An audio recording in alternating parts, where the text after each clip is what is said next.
I'm going to go ahead with the meeting beginning ritual. 起立，面向佛堂，参加先鞠躬，一鞠躬，再鞠躬，三鞠躬，参加各位的传习鞠躬，开班一鞠躬，请坐下。I want to chat with you just a bit today about chapter 17 of the Tao Te Ching, which is not necessarily at first glance about lightness, but the more I read over it and the more I tumbled it around in my mind, the more I realized that deep within this chapter is absolutely a very powerful lesson on lightness, and so I thought perhaps we might chat about that just a bit this morning. For those of you who don't happen to be looking at it right this very second, chapter 17 says, the highest rulers, people do not know they have them. The next level, people love and praise them. The next level, people fear them. The next level, people despise them.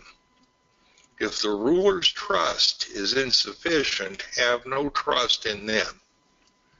Proceeding calmly, valuing their words. Task accomplished, matter settled. The people all say, we did it naturally.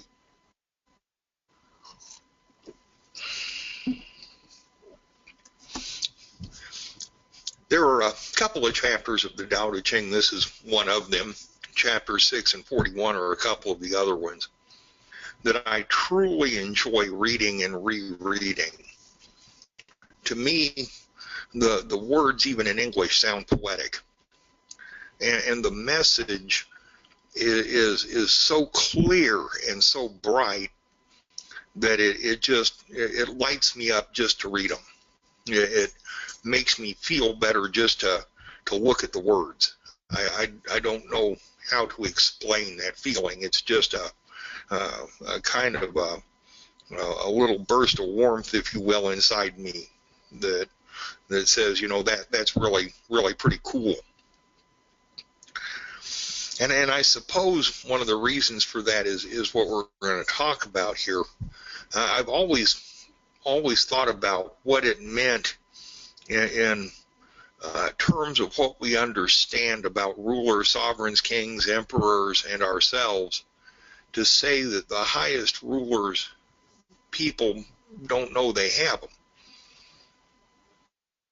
What does it mean when we say that people don't know that the ruler is there?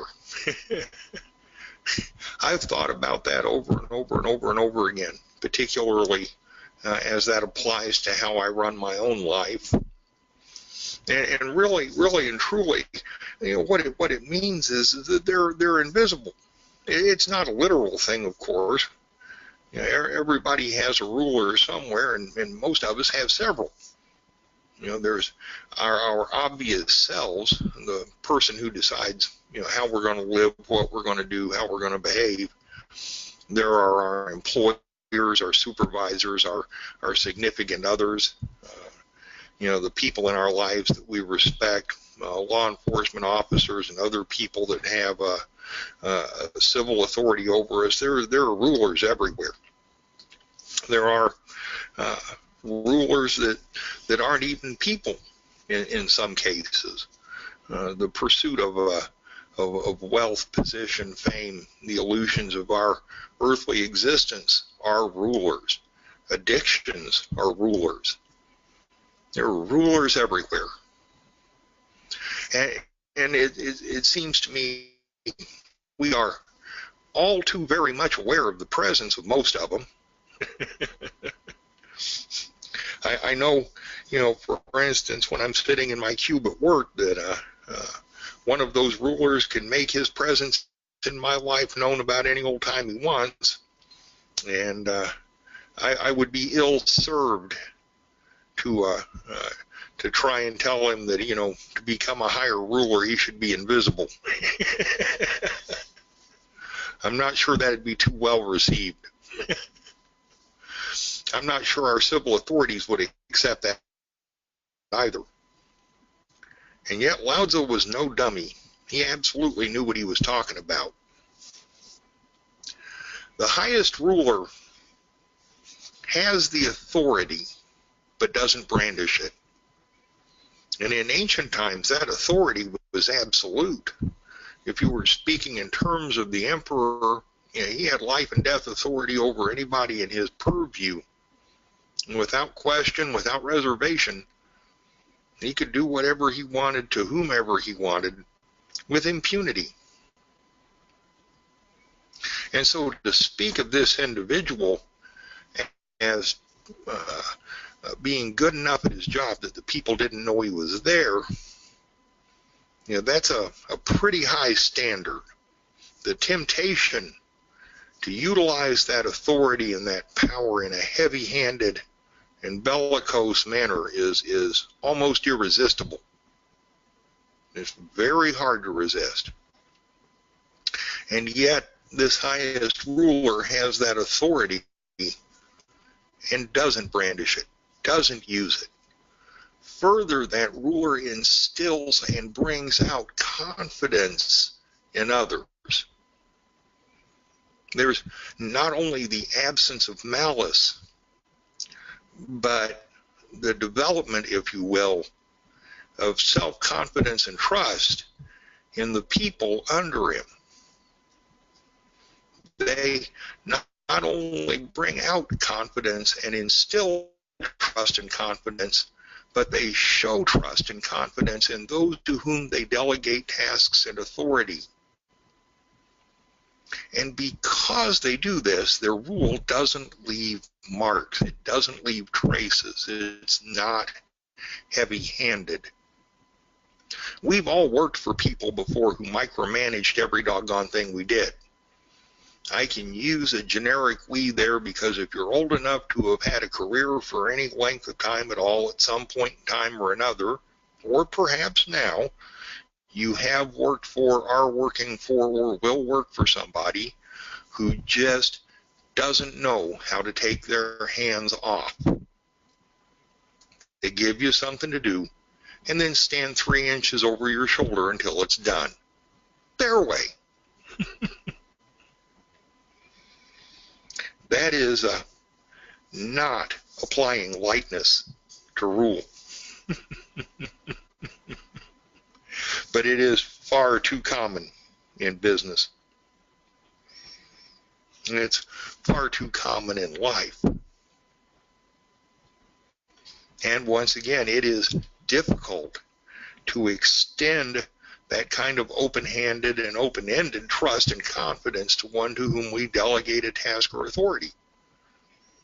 We'd like to be sure that that individual is acting in our best interest, that they're doing what we've instructed them to do and what they've agreed to do without having to check up on them every 10 minutes to get it done.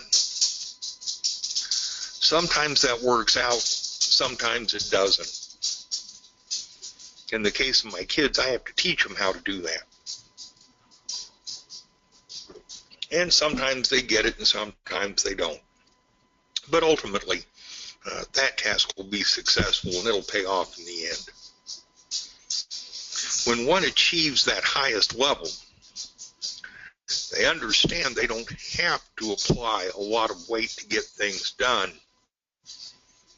They simply have to trust the right people to do what they should. As we go from the highest ruler to each subsequent level down, we go from lighter to heavier, from admiration and benevolence to outright hatred, from confidence to fear, from trust to distrust and lack of confidence on both sides of the equation. And each level down marks yet a heavier and less light or more weighty approach to ruling than the one before it. When one has absolute authority, one can get pretty heavy-handed. And we have that authority in our own lives. Think for just a moment about what we can do to ourselves by ruling with that heavy hand, with the iron fist instead of the velvet glove, if you will. And so, very often Lao Tzu kind of talks about rising up to the Tao. In this particular case, what he's talking about is descending down from it, from one who understands the Tao teachings and the importance and proper place of lightness and gentleness, down to the point where most common rulers ruled from in his time.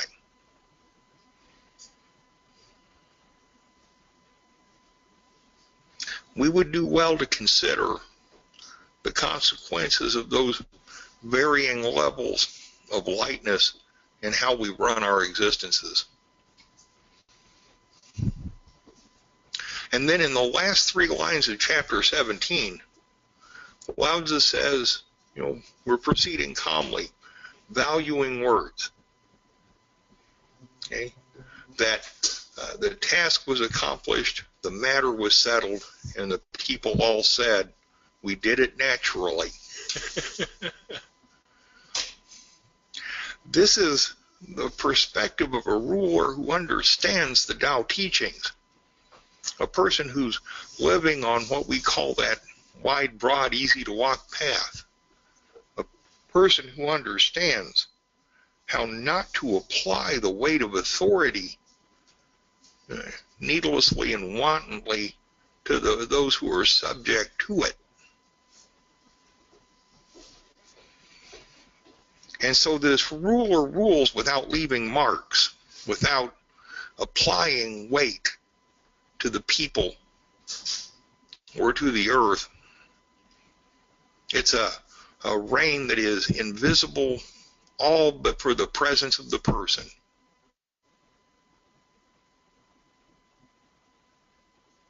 And the end result of that is that everybody thinks that they were a part of the solution. We all did it naturally. It's authority without weight. It's action without chaos and all of the problems that go along with trying to manage things. It's governance without the marks and traces of governance. It's ruling without abuse. But it's not ruling without management.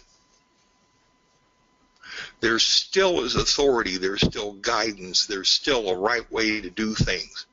And things get done in the right way. That's kind of the mystery of this entire lesson. We're so used to seeing it done the wrong way, or in one of the many more heavy-handed ways, that we don't always understand there might be a better way to get things done. And at this particular moment, we may not understand that this applies to us. Even those of us who aren't in direct management sorts of roles or law enforcement roles or some other roles where we have authority over others are still subject to this lesson. We are at the same time both the ruler and the ruled. We're the person with the absolute authority, and we are subject to others who have authority over us. And at the end of the day, we have absolute authority over ourselves. The way that we apply ourselves to ruling our lives is a reflection on our understanding of the Tao teachings and our ability to apply those to our lives. They're a reflection of our understanding of how to make our relationships run smoothly while still accomplishing the things that need to be accomplished. It's about how to engender cooperation and trust and confidence, how to help other people to rise to their highest and best, without having to say the beatings will continue until morale improves. I have that cartoon framed and hanging on my cubicle wall. The beatings will continue until morale improves. When we rule lightly, morale doesn't need improvement. The highest level of applying ourselves to life is invisibility. Yes, we're there. Yes, we have a grip on what's going on. Yes, things are managed. Tasks are accomplished. Matters are settled. But for all appearances, we applied no pressure whatsoever to make it happen. Is this paradoxical? Well, no, it's not. It's a matter of mindset and thought process. It's a matter of where we see ourselves in relation to ourselves and others. It's how we see ourselves getting things done. Every other level of ruling mentioned in this chapter is trying to become more weightless, trying to achieve a lighter touch. Or, if you will, every other level of rule in this chapter is more heavy-handed, less light, and creates more upheaval as we descend from not being there to being despised. Stop to think for a moment about how one gets from the emotional state of not knowing that somebody's there to absolutely despising them. What has to occur for that to happen? What would we have to do? What would have to occur for the American populace to say, gee, I don't know who the president is, without having the country descend into complete and utter chaos? Do we ever foresee a day coming when someone may be in the highest office in the land with a sufficient understanding of the Tao Te Chings to rule that invisibly? Could be a bit difficult. So, okay, let's try for the next level down. I think John F. Kennedy, in my lifetime, probably best exemplified the level where people love and praise him. John F. Kennedy was going to build Camp Lot, right? The famed kingdom of King Arthur. That was a huge thing back in the 50s and 60s as people spoke of JFK and his presidency. He was charismatic. He was handsome. He was dashing. He was seen as a hero. He was viewed very much like King Arthur. You know, he could do no wrong, and the population loved and praised him. But he wasn't at that highest level. He was still visible. He still left marks. He still applied weight to the world. The Cuban Missile Crisis occurred on his watch. What did we do? We blockaded Cuba and threatened to blow them off the face of the earth if they didn't remove the missiles from the island. That's a fairly heavy-handed. I'm not sure I could have done any better. I'm very thankful it wasn't up to me to make the decision. But it was far short of Lao Tzu's ideal. Another couple of levels down and we get to Richard Nixon, who was discovered breaking into the Watergate Hotel in 1972. And from then until 1976, his entire political career was embroiled in all kinds of upheaval and chaos. And he was about as heavy-handed overtly as you could get. That was a scandal that was on the front pages of every newspaper, magazine, and TV channel for years.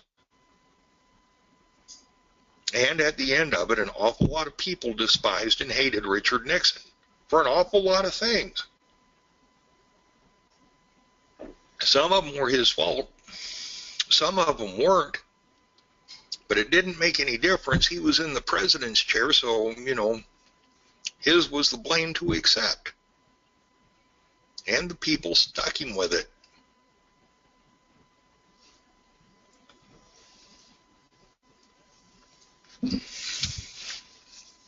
When we look in the mirror in the morning, what are we going to think of ourselves?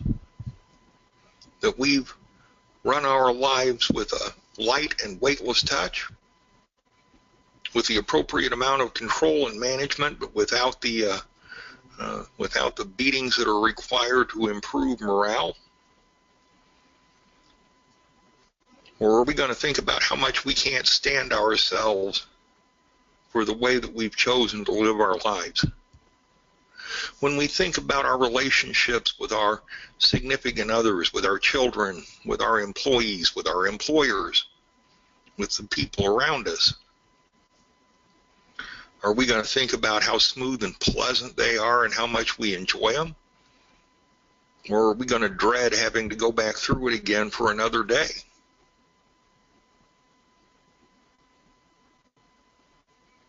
These are the salient points that come out of this chapter.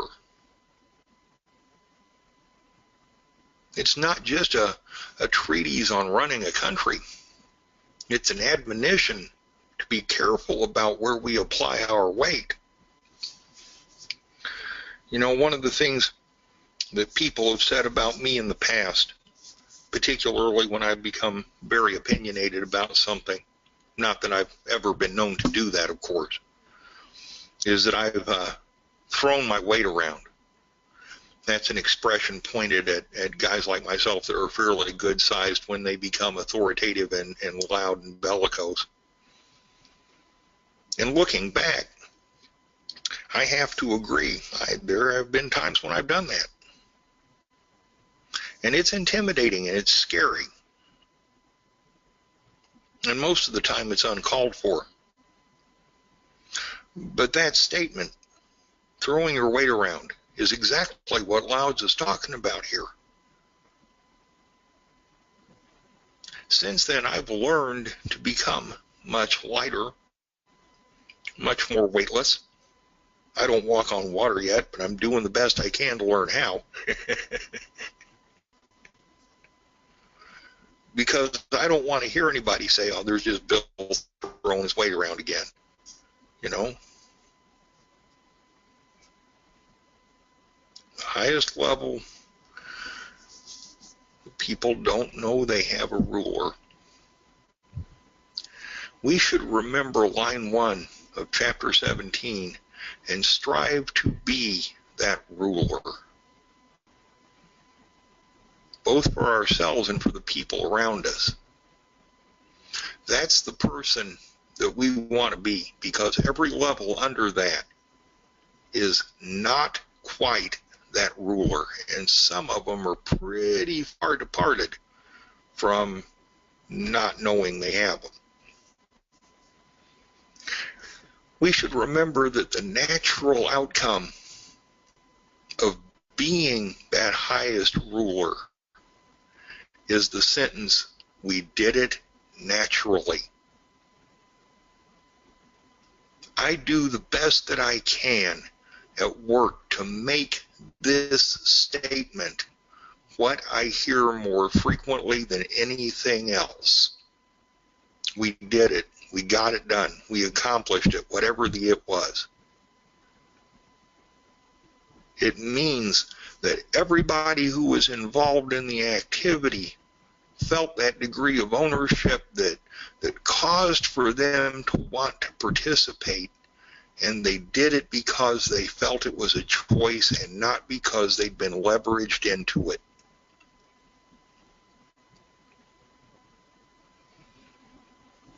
Trust and confidence breed trust and confidence.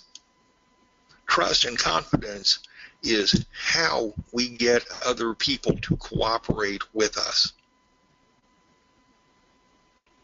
I don't know everything, but I know enough to know that when I tell somebody I believe in them, that one sentence does more to help earn their cooperation in an activity, whatever it is, than almost anything else that I can say. And every time I have ever said that to somebody, and I have never said it insincerely, I've been right. And the person I've said it to has risen to the expectation that I had for them for accomplishing whatever it was that needed to happen. My son Aaron had a heck of a problem when he was in 7th grade with his grades.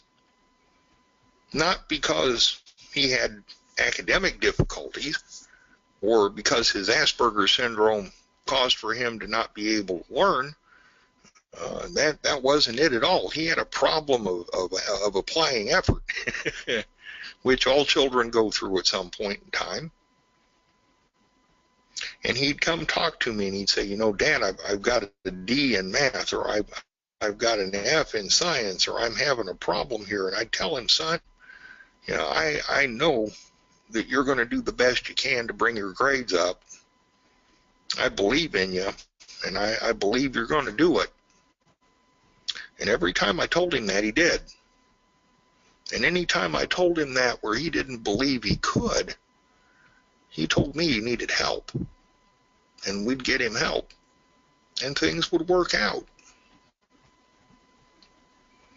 When we give people the opportunity to rise to their highest and best, almost invariably they will. When we assume that they're out to get us, most of the time they're just going to kind of slide by and try to get out of the way as quickly as they possibly can. It's human nature. When we fail to show trust and confidence in the proper people, we shortchange them out of the opportunity to show us their highest and best good. But Lao Tzu also says that if the ruler's trust is insufficient, have no trust in them. It isn't about having trust and confidence in everybody that comes down the pike. It's about being, at least at some level, discerning about who we're going to do that with, and extending that confidence appropriately. The way I do it is to give anybody a break until they show me that I can't. And at that point, I become a little more careful. But I have yet to be significantly disappointed in anybody to whom I've extended that confidence. Be gentle and kind with yourselves. Rigorous and demanding for sure, but gentle and kind. Rule others with that weightless touch, with skill and with trust and forbearance. It makes life so much more pleasant and so much easier and so much more fun. Thank you all so much for letting me share with you, and have a wonderful rest of your Sunday. Thank you. Bill, thank you.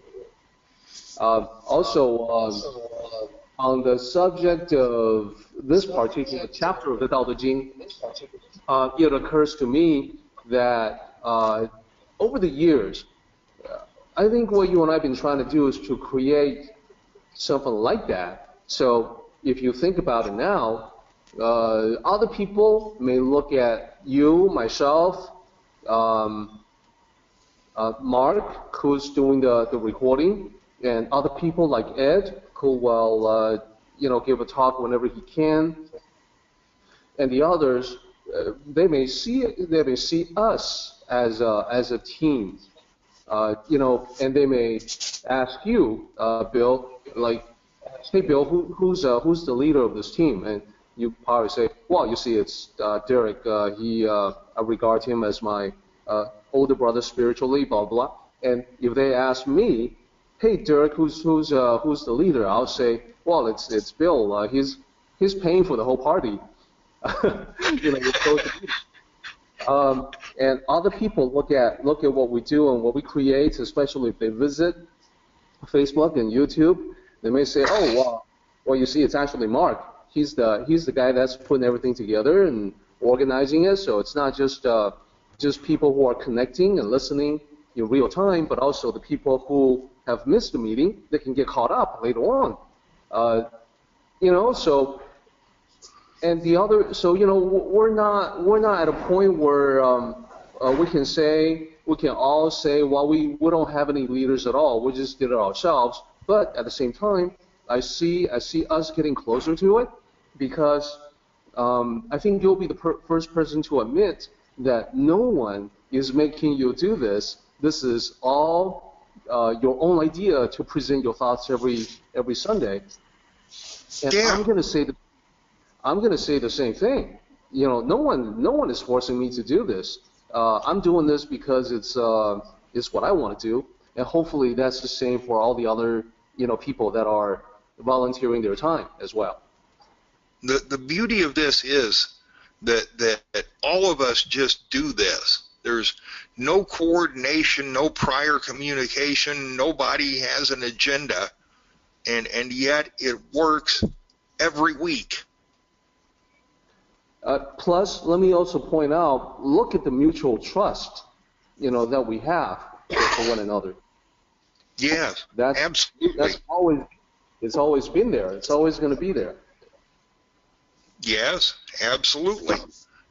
I would say in this context anyway that we're probably as close to the highest level as people can get. Well, that's good. We're on the right track, and we want to be careful not to veer off this particular path. Yeah, no. What we're doing here works, and if it sets a good example and it works for somebody else, that just tickles me pink. Let's go ahead and do the meeting ending ritual, everybody. 起立，面向佛堂，持架三鞠躬，一鞠躬，再鞠躬，三鞠躬，持架规则是一鞠躬，接班一鞠躬。Okay, everybody, we are done. Participate in the Tao meeting by joining us online. For information, go to Taoism.net/Tao